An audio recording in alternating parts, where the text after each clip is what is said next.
I was invisible at my own table. But what she didn't know was, at 47, I thought I had mastered the art of building empires.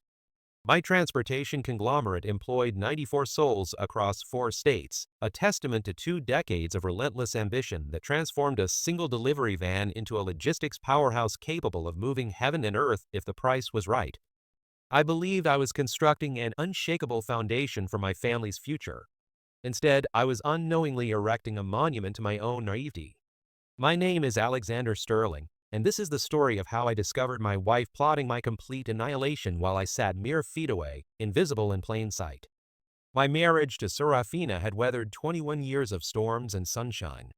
We shared 2 remarkable children, Sebastian, our 19-year-old son preparing for his sophomore year at Princeton, and Aurora, our 16-year-old daughter who still gazed at me with the adoration reserved for heroes. At least I prayed she would continue seeing me that way after the volcanic eruption that was about to reshape our entire world. The evening that would forever alter the trajectory of my existence began with the mundane promise of closing a $3.7 million annual contract. I had positioned myself strategically in Romano's most secluded corner booth, the kind of sanctuary where titans of industry conducted their most sensitive negotiations. The mahogany panels rose high enough to create an intimate cocoon of privacy, or so I believed. That's when her laughter pierced through the ambient chatter, a sound so foreign yet familiar that it made my blood freeze in my veins. Serafina was stationed 3 booths behind me, and initially I almost dismissed the melodic tones as coincidence. The laugh was sharper than anything that had graced our home in recent months, more vibrant and alive than the woman who had been sharing my bed. My first instinct was confusion. She had explicitly told me she was meeting her college sorority sister Margaret for their monthly reminiscence session. But this atmosphere felt charged with electricity that had nothing to do with nostalgic memories. Then I heard my name spoken with such venomous contempt that my entire world tilted on its axis. Alexander is so mind-numbingly predictable, she was saying, her voice dripping with the kind of disdain usually reserved for discussing spoiled milk. He genuinely believes that generating revenue makes him some sort of domestic deity. Like signing checks somehow equates to being an actual man worthy of desire. I should have confronted this betrayal immediately, should have risen from my seat and demanded explanations. Instead, I remained paralyzed, my client discussing delivery schedules while my marriage disintegrated in real time behind me. The irony was suffocating here. I was negotiating the expansion of my business empire while my personal kingdom crumbled without my knowledge. He's completely devoid of fire anymore, Marcus, Serafina continued, and hearing another man's name felt like a dagger twisting in my chest. No passion, no spontaneity, just endless discussions about freight routes and warehouse optimization protocols. Sometimes I feel like I'm married to a sophisticated calculator rather than a human being with actual blood in his veins. The man's response came in tones that radiated the kind of confidence I had apparently lost somewhere along the way. So why stay? You're only 45, Serafina. You've got decades ahead of you to start fresh. Money, she replied with such casual brutality that I felt my soul crack. Alexander has constructed quite the impressive empire, and once Sebastian finishes his undergraduate degree, I won't carry any maternal guilt about claiming my rightful half of everything he's accumulated. Then came the words that would haunt me forever. Marcus, this is probably the most ruthlessly honest thing I've ever admitted about another human being, but my husband has essentially become nothing more than a sophisticated financial security system. I'm literally counting down the days until I can liquidate this investment and walk away with my profits. In that moment, sitting in that restaurant booth while my client rambled about shipping logistics, I made a decision that would fundamentally transform everything she thought she knew about the man she had so thoroughly underestimated. She would never see the reckoning coming, and by the time she realized her catastrophic miscalculation, it would be far too late for damage control. Somehow, through sheer force of will and muscle memory, I managed to complete my business negotiations. Don't ask me to explain the mechanics of that conversation. My mind was spinning like a broken compass while my mouth operated on pure autopilot. The client from Atlanta shook my hand enthusiastically, promised a decision by the following Tuesday, and departed completely oblivious to the fact that he had just witnessed a man's entire reality implode in spectacular fashion. Serafina remained at her table as I stood, her back still turned toward me in blissful ignorance. She was leaning forward with the kind of animated engagement reserved for new lovers, laughing at whatever this Marcus character was whispering across the intimate space between them. Even from behind, every gesture screamed of a woman intoxicated by the thrill of forbidden romance. This wasn't friendly conversation, this was a wife on a clandestine date, completely convinced of her husband's obliviousness. I settled my bill and deliberately walked past their table on my route to the exit, finally getting a comprehensive view of my replacement. Mid-40s, the kind of athletic build that spoke of expensive personal trainers and country club tennis matches, wearing a suit that probably cost more than most people's monthly salary. Everything about him radiated the polished confidence of a man who had never worried about meeting payroll or keeping nearly 100 employees financially secure. He was everything I apparently wasn't, according to the woman who had once promised to love me through sickness and health. Neither of them noticed my presence as I passed. Why would they? According to my wife's assessment, I was nothing more than a walking bank account devoid of personality or awareness. I was invisible, insignificant, utterly beneath their notice. That invisibility would soon become their greatest disadvantage. I spent 23 minutes in my Mercedes in the restaurant parking lot, watching through the floor-to-ceiling windows as they shared dessert with the intimacy of established lovers. She fed him a bite of chocolate souffle with her own spoon, and he reciprocated by reaching across the table to caress her hand with the possessiveness of ownership. It was the kind of tender choreography that belonged to committed couples, except she was my wife and he most definitely was not me. My phone buzzed with a text message that made my stomach turn. Running behind with Margaret, her relationship drama is exhausting. Don't wait up, darling. Love you endlessly. Love you endlessly. 4 words that had once been my anchor now felt like counterfeit currency, worthless and insulting in their fraudulence. The drive home passed in a haze of betrayal and rage, muscle memory navigating familiar streets while my consciousness tried to process the magnitude of what I had witnessed. Sebastian was in his room, probably video calling friends from college, his laughter echoing through his closed door. Aurora was already asleep, her face peaceful in the gentle glow of her bedside lamp. These children, our children, had no comprehension that their mother was systematically planning to detonate their lives for the sake of a midlife crisis and a larger bank account. I poured myself 4 fingers of 30-year-old Macallan and retreated to my study, surrounded by family photographs that suddenly felt like elaborate props in a performance where I had been the only unwitting actor. Our wedding day, exotic vacations, Christmas mornings filled with joy, all of it now tainted by the knowledge that I had been living a meticulously crafted illusion. Serafina returned home at 12:19 a.m., and I could hear her calculated movements, the careful placement of her heels on the marble foyer, the deliberately gentle closing of the front door. She peered into my study where I sat pretending to review quarterly reports, her expression artificially bright with practiced deception. "Hello, sweetheart," she said, her voice pitched to convey loving concern. "How did your dinner negotiations progress?" I looked up at this woman who had shared my bed for over 2 decades and saw nothing but a beautifully crafted facade concealing something rotten at its core. "Quite productive," I replied with measured calm. "And how was Margaret's latest relationship catastrophe?" "Oh, you know Margaret," Serafina waved dismissively, the lie flowing from her lips with the smoothness of expensive wine. Same repetitive patterns with different men complaining about her ex-husband's inadequacies and her soul-crushing job. Some people never evolve beyond their circumstances. The irony of her words was breathtaking. Here was a woman planning to abandon her family, criticizing someone else for relationship failures. "I'm heading to bed," she announced, already turning away from me like I was a minor inconvenience. "Don't stay up too late with those tedious reports." She kissed my forehead with the kind of perfunctory affection you might show an elderly relative, a gesture that once felt loving but now felt like a consolation prize for the fool who didn't know he was being played.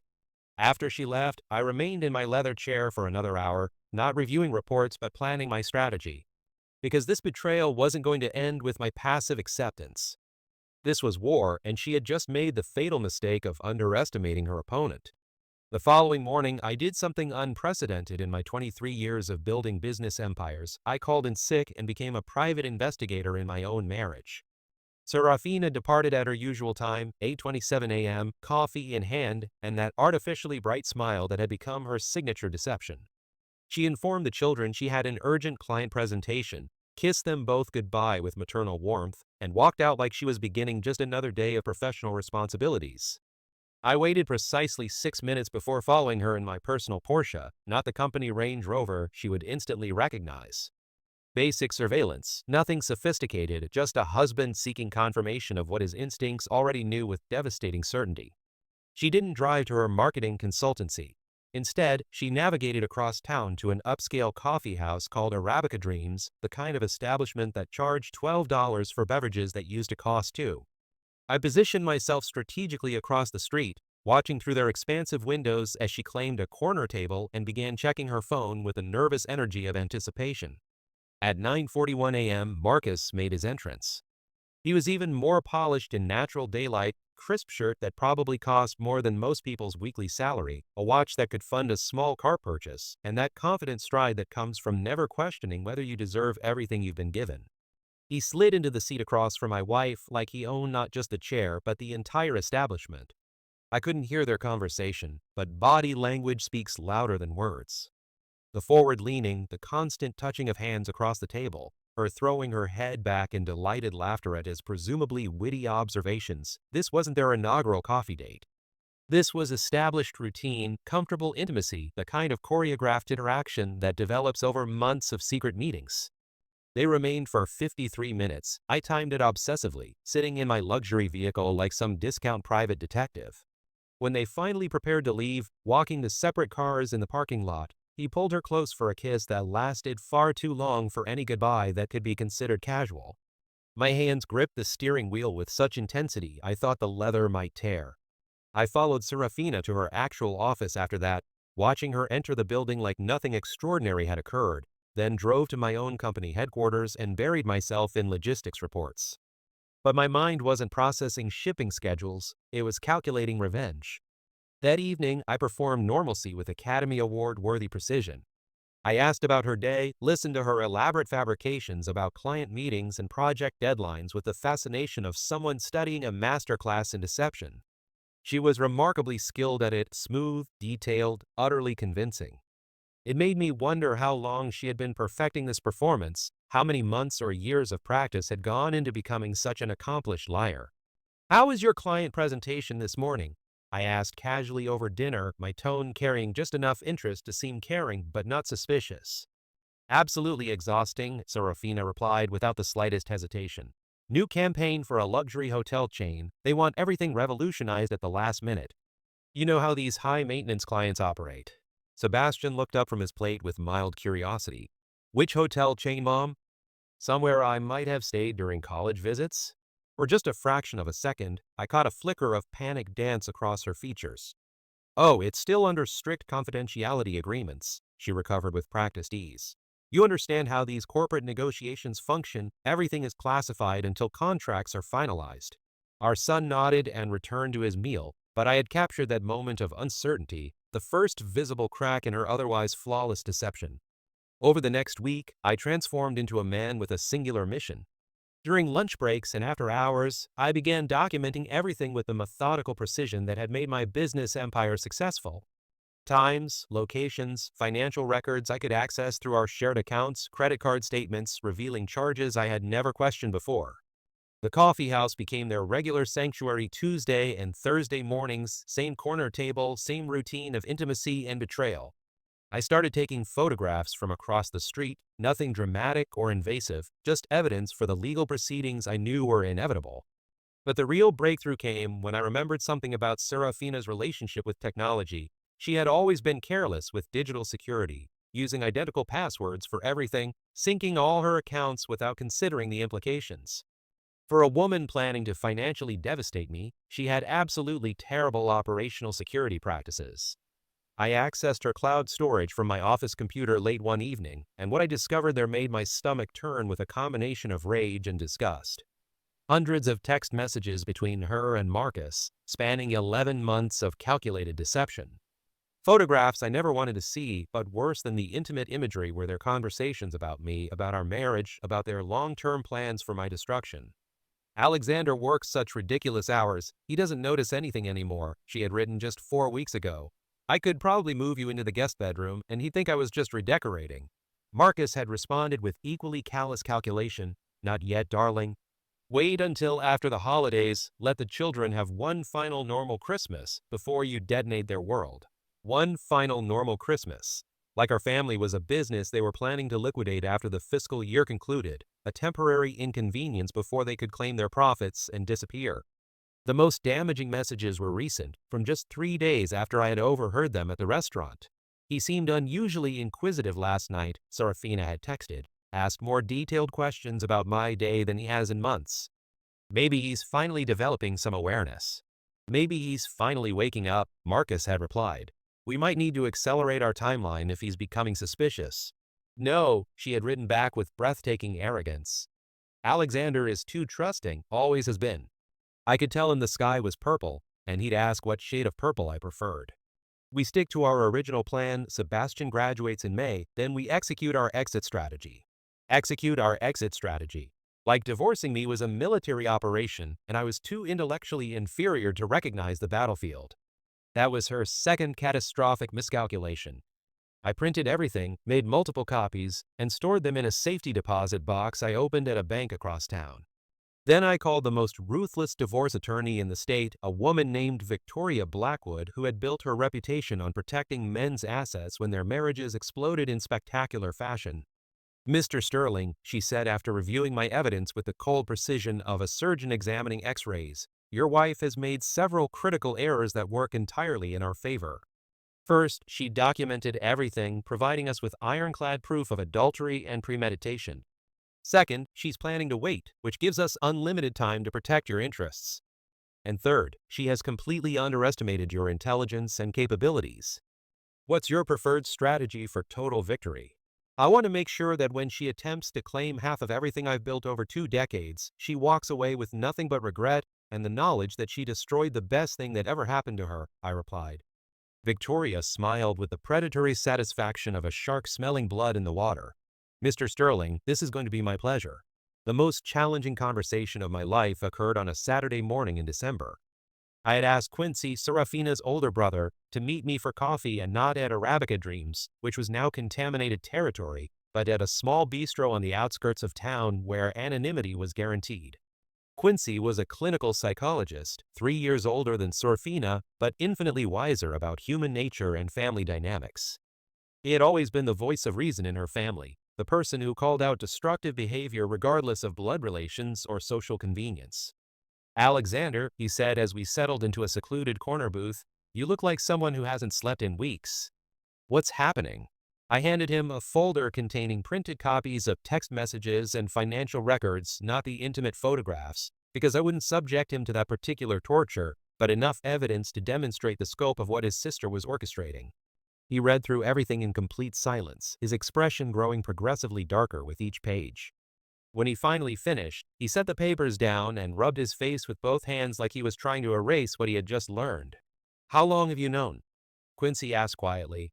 3 weeks, I replied. I've been documenting everything since then, building a case that will protect the children and my business interests. Jesus Christ, Alexander, I am so profoundly sorry. He shook his head in disbelief. I knew something was off with Serafina lately. She's been different at family gatherings, distracted and secretive, but I never imagined anything of this magnitude. The children don't know yet, I said. I'm not sure how to explain to them that their mother is planning to abandon them for a midlife crisis. Quincy leaned forward with professional intensity. Let me help with that conversation. Sebastian and Aurora are going to need psychological support through this transition, and they need to understand that none of this reflects on their worth or their relationship with either parent. We spent the next 90 minutes planning strategy. Quincy would gradually prepare the children for difficult news without revealing specific details. It would also help me identify the optimal moment for full disclosure. Most importantly, he agreed to serve as a character witness when this inevitably reached court proceedings. There's something else, I said as we prepared to leave. I need to secure my business assets before Serafina realizes what's happening. What do you mean? He asked. She's planning to claim half of everything I've built, but the company supports 94 families who depend on those paychecks. I won't allow her greed to destroy their livelihoods. That afternoon, I met with my business attorney and financial advisor. We restructured the company ownership, moving my personal shares into an irrevocable trust that protected them from divorce proceedings. It was completely legal business protection strategies that should have been implemented years earlier for tax purposes and estate planning. By Monday morning, my transportation conglomerate was legally bulletproof. Serafina could attempt to claim half of everything, but she would discover that everything was now significantly smaller and completely protected from her financial predation. The irony wasn't lost on me. For years, she had complained that I focused too much attention on business development. Now that business focus was going to be her ultimate downfall. 4 weeks after discovering the truth, I made the decision that would change everything forever. It was a Tuesday morning, and Serafina was preparing for another client meeting, which I now knew was code for breakfast with Marcus. She was humming in our master bathroom, applying makeup with the kind of meticulous care she hadn't shown for me in over a year. Happy, content, completely oblivious that her world was about to collapse in the most spectacular fashion imaginable. "I'll be quite late tonight," she called out without even looking in my direction. "Major presentation for the hotel chain, might not be home until after 11. The hotel chain that didn't exist. The presentation that was actually a romantic dinner with her lover. The lies had become so routine, she didn't even bother making them creative anymore. "No problem," I said with careful calm. "I have several late meetings myself tonight." After she left, I sat in my Mercedes in our circular driveway for a full 15 minutes, thinking about the phone call I was about to make. Once I initiated this process, there would be no reconciliation, no marriage counseling, no working through our problems like mature adults. This was the nuclear option, but she had chosen nuclear warfare when she decided I was nothing more than a sophisticated ATM with no feelings or awareness. I called Victoria Blackwood. "I'm ready to file," I told her. "Are you absolutely certain, Mr. Sterling? Once we serve her, she'll know you've been conducting surveillance." "I'm completely certain," I said, "and I want her served at her office in front of her colleagues and professional associates. I want everyone in her business circle to know exactly who she really is." "That can be arranged," Victoria said with satisfaction. "We'll have the papers ready by Thursday." That evening, I did something I hadn't done in months. I cooked dinner for my family from scratch. Real dinner, not takeout or something defrosted from our commercial-grade freezer.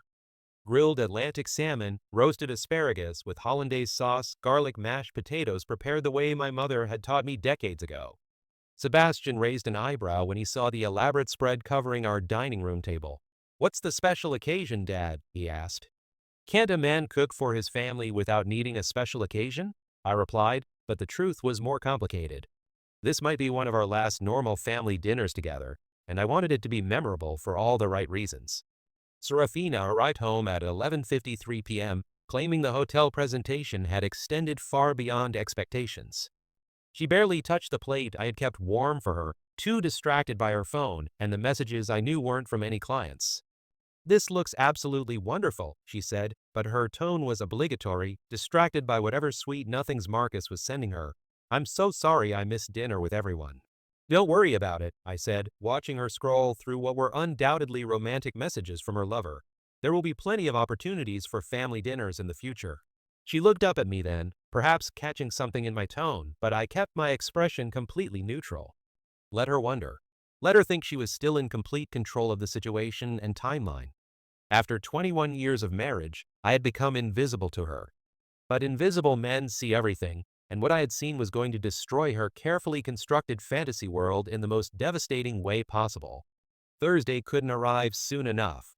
I was ready for her to finally see me again. The process server delivered the divorce papers to Serafina's office at 2:47 p.m. on a Thursday afternoon. I know the precise time because Victoria called me immediately afterward with barely contained glee in her voice. "It's done," she said simply. "Your wife has been served in front of her entire marketing team." According to our process server, the look on her face was absolutely priceless. I was sitting in my Mercedes outside Aurora's private school, waiting for her ballet class to conclude when my phone started ringing with the desperate fury of a fire alarm. Serafina's name flashed on the screen repeatedly. I let every call go straight to voicemail.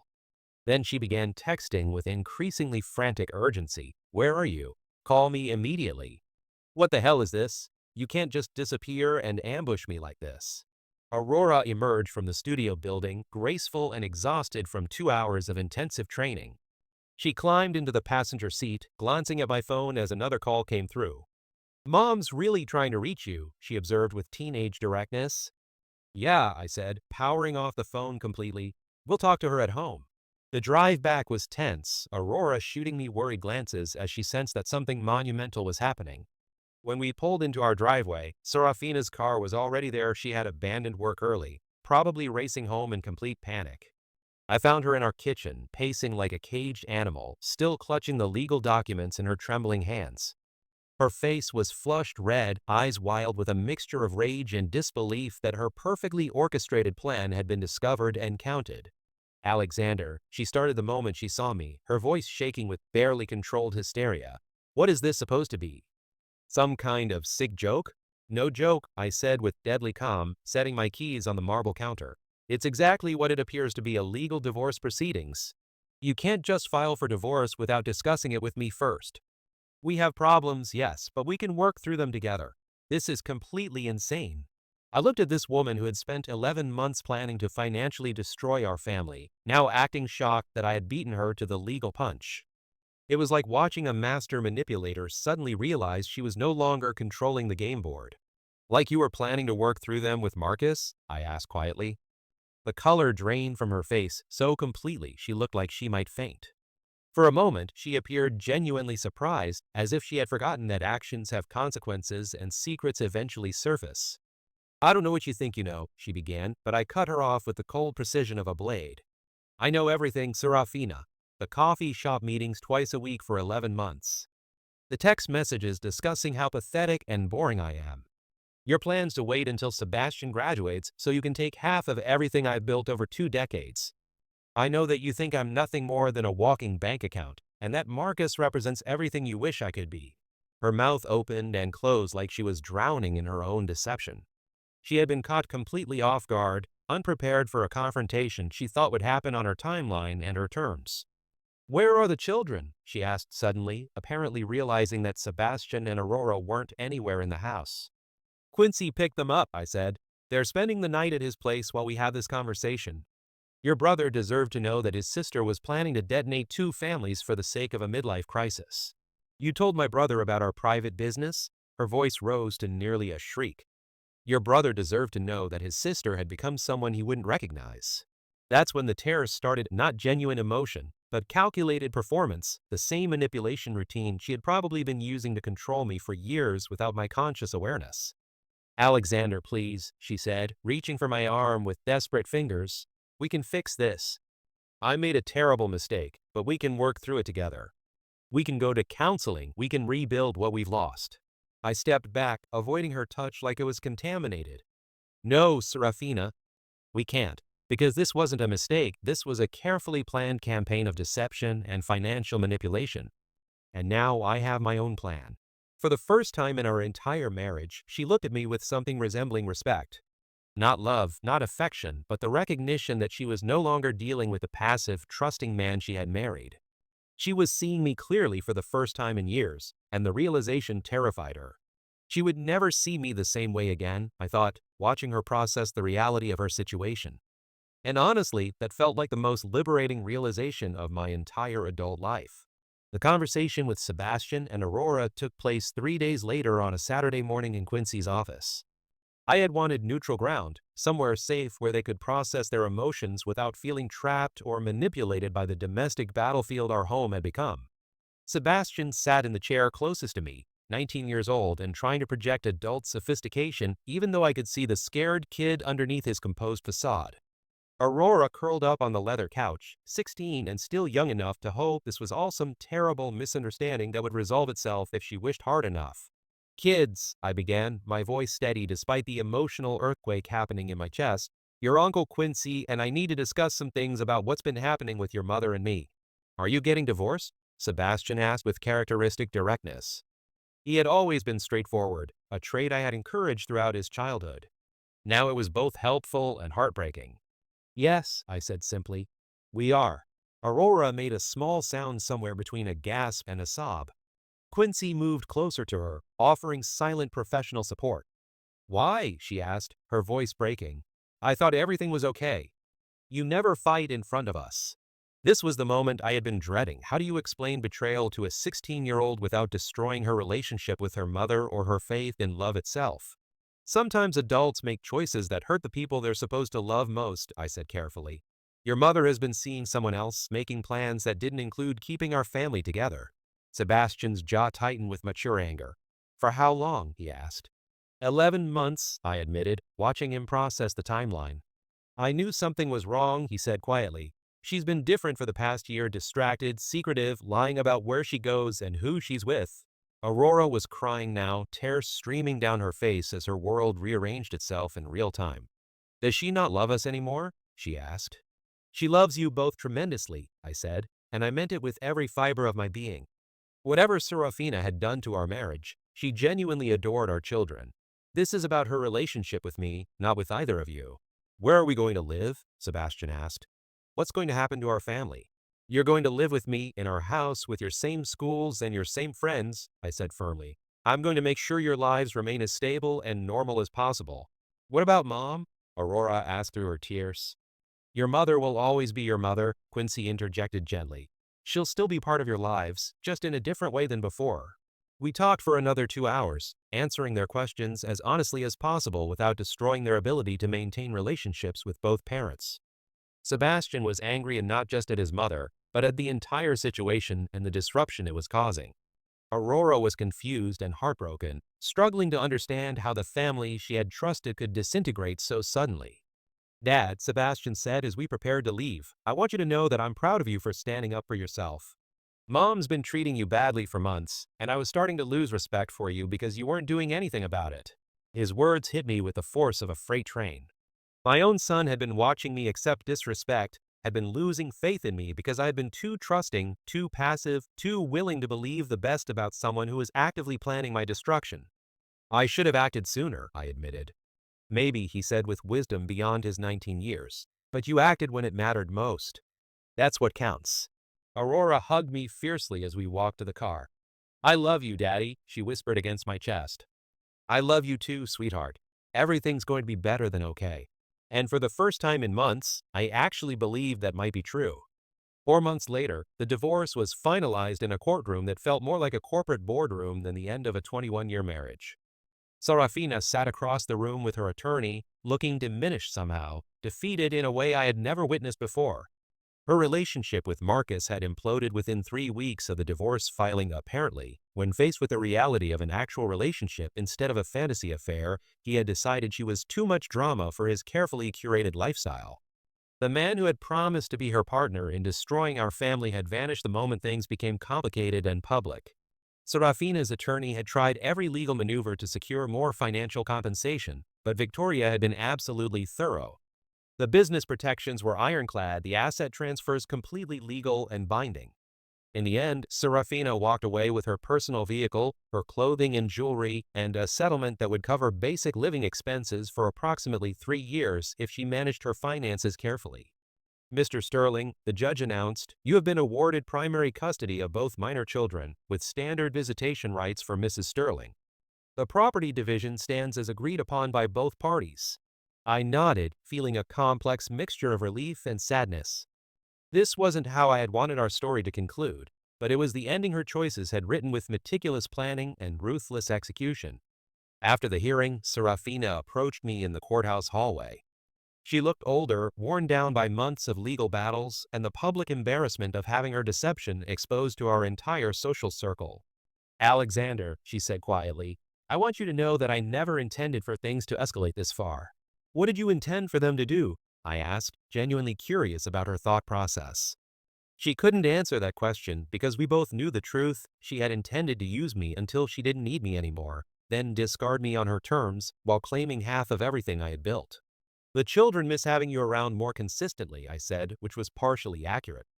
They had been struggling with the divorce, but they were also angry at her for the lies and the betrayal that had shattered their sense of family security. "Can we try to do better going forward?" she asked, tears forming in her eyes. "For Sebastian and Aurora's sake?" "We can try," I agreed. "But Serafina, they're not little children anymore. They understand exactly what happened, and they're going to need significant time to trust you again." She nodded, tears streaming down her face now. "I know. I destroyed everything good we had built together." "Yeah," I said simply. "You did." 7 months later, I received a text from Quincy informing me that Serafina had relocated to Phoenix, accepting a position with a luxury resort marketing firm. She called the children weekly and visited once monthly, but the easy, natural relationship she had once enjoyed with them was gone forever. She was trying to rebuild from absolute zero, and that was proving to be extraordinarily difficult for someone who had been accustomed to unconditional adoration. "She's making an effort," Quincy told me during one of our regular check-ins, but she's having to reconstruct everything from the foundation up. That's incredibly challenging for someone who's used to being worshipped without question. Sebastian had started his sophomore year at Princeton with a newfound sense of maturity, no longer taking family stability for granted. He had changed his major from business to psychology, telling me he wanted to understand human behavior and help people navigate relationship crises. Aurora was seeing a therapist and slowly learning to trust again, though she had become more cautious about believing people's words without examining their actions. Both children had chosen to remain with me full-time rather than splitting custody between households. You fought for us when it mattered, Aurora had explained with wisdom far beyond her 16 years. Mom chose someone else over our family. That's not something you just forget. You did the right thing, Alexander, Quincy said as we watched Sebastian practice basketball during one of his brief visits home. It wasn't easy, but you protected them when it mattered most. You showed them what it looks like when someone fights for their family instead of abandoning it for selfish desires. I nodded, but my focus was on my son driving toward the basket with relentless determination. He had learned something invaluable from watching his father refuse to be a victim. Sometimes the most difficult battles teach us how to become unbreakable. 3 years after the divorce was finalized, I found myself sitting in the same bistro where I had first discussed Serafina's betrayal with Quincy. But this time, I wasn't there to analyze problems, I was there to celebrate extraordinary victories that had emerged from the ashes of deception. Sebastian had just been accepted to Harvard Law School with a full scholarship, his application essay focusing on integrity, resilience, and learning to trust your instincts when something feels fundamentally wrong. The admissions committee said it was one of the most compelling pieces of personal writing they had encountered from a graduate student applicant.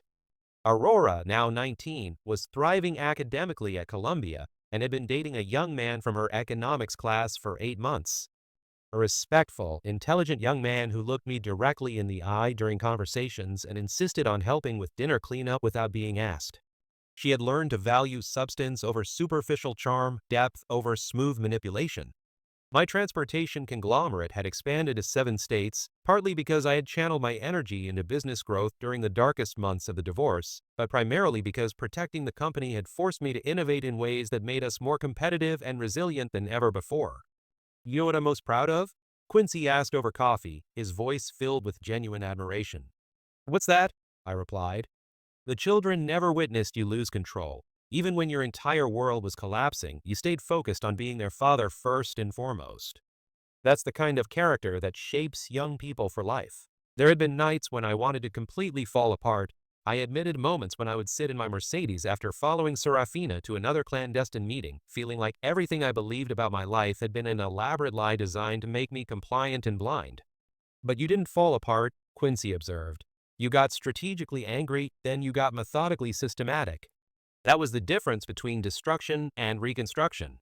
That was absolutely true. The anger had become fuel rather than destruction, powering me through months of legal proceedings, difficult conversations with the children, and the slow, methodical process of rebuilding our family structure on a foundation of truth rather than convenient lies. Serafina still lived in Phoenix with her accountant boyfriend, a man who seemed stable and kind according to the children's reports. They had met him during their most recent visit and both confirmed that he treated their mother well and made no attempts to replace me as their father figure. She seems more like the person I remember from childhood, Aurora had told me after that trip. More genuine, less performed. Maybe losing everything taught her something valuable about authenticity. That's good, I had replied and meant it completely. Whatever anger I had carried towards Serafina had long since burned away, replaced by indifference and a laser focus on building something better from the wreckage she had created. Last month, I had started seeing someone new, a woman named Catherine who owned a boutique investment consulting firm. She was divorced as well with an 18-year-old son preparing for college. We had met at a Chamber of Commerce networking event, bonded over stories about the challenges of single-parenting high-achieving teenagers, and discovered we shared more values and interests than either of us had expected. She's completely different from Mom, Sebastian had observed after meeting Catherine for the first time during his spring break visit. Is that good or bad? I had asked, genuinely curious about his assessment. Definitely good, he had replied without hesitation. She treats you like an equal partner. Mom always acted like she was doing you some kind of favor by being married to you. Aurora agreed enthusiastically. Catherine respects you, she told me. Mom always seemed to think you should be grateful for her attention, like you didn't deserve someone so beautiful and sophisticated. It was actually kind of insulting to watch. Out of the mouths of remarkably perceptive young adults, they had been watching dynamics I hadn't even consciously recognized, seeing disrespect I had normalized over years of gradual erosion. As I drove home from the bistro that afternoon, I reflected on how fundamentally everything had transformed since that night I overheard the most devastating assessment my wife had ever made about my character and worth. Back then, I thought my world was ending in the most catastrophic way imaginable. It turned out, my real life was just beginning. The house felt peaceful as I pulled into our circular driveway. Sebastian's car was there. He had driven down from Princeton for a long weekend visit. Aurora's bicycle was leaning against the garage door, which meant she was probably home from Columbia for her spring break as well. My family was smaller now, but it was infinitely stronger, built on a foundation of truth rather than convenient lies, respect rather than obligation, and love that didn't require anyone to pretend to be someone they weren't. I had learned something invaluable in that restaurant booth 3 years ago, something that had initially felt like the most brutal destruction, but had ultimately become the most liberating revelation of my entire existence. Sometimes the worst thing someone can say about you becomes the catalyst for the most extraordinary transformation, because once you know exactly where you stand with someone, you can finally decide where you want to go. And where I had chosen to go was toward a life built on authenticity, self-respect, and the kind of love that elevates rather than diminishes everyone it touches. The woman who had called me pathetic and boring had inadvertently given me the greatest gift imaginable. She had shown me exactly who she really was, and in doing so had freed me to become exactly who I was meant to be.